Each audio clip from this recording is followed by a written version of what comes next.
আমাদের প্রিয় আম্মাজান উম্মে সালামা রাদিয়াল্লাহু তাআলা আনহা উনি একবার আল্লাহ রাসূল সাল্লাল্লাহু আলাইহি ওয়াসাল্লামকে বললেন, ইয়া নবী আল্লাহ, মালি আসমাউর রিজালা ইউযকারুনা ফিল কুরআন ওয়ান নিসাউ লা ইউযকারনা। নবী হে, এমন কেন আমি কোরআনে দেখি যে প্রায় পুরুষদের কথা বলা হয় কিন্তু নারীদের নিয়ে কথা নাই, পুরুষবাচক শব্দ ব্যবহার করা হয়, নারীবাচক শব্দ ব্যবহার করা হয় না, এর কারণটা কি? ফাআনজালাল্লাহু তাআলা হাযিহিল আয়া।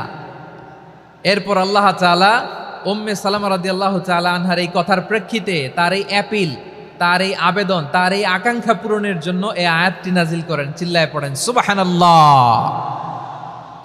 যে আয়াতে আল্লাহ তাআলা পুরুষবাচক শব্দের পাশাপাশি নারীবাচক শব্দও ব্যবহার করেছেন। যেমন ধরেন মুমিনিন, এটা বললে এর মধ্যে পুরুষও আছে নারীও আছে। মুসলিমিন, এটা বললে এর মধ্যে পুরুষও আছে নারীও আছে।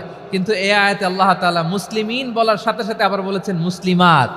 ইন্নাল মুসলিমিনা ওয়াল মুসলিমাতি ওয়াল মুমিনিনা ওয়াল মুমিনাতি ওয়াল কানিতিনা ওয়াল কানিতাতি। পুরুষবাচক শব্দের পাশাপাশি আবার এক্সট্রা নারীবাচক শব্দ ব্যবহার করেছেন। আলহামদুলিল্লাহ বলেন।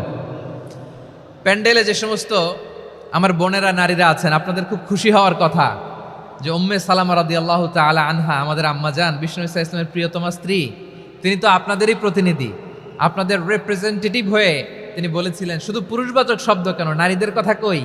আল্লাহ তাআলা নারীদেরকে খুশি করবার জন্য তাদের এই আবেদনের প্রেক্ষিতে প্রতিটি শব্দ পুরুষবাচক শব্দ ব্যবহারের পাশাপাশি নারীবাচক শব্দ ব্যবহার করেছেন। আওয়াজ করে পড়েন আল্লাহু আকবার।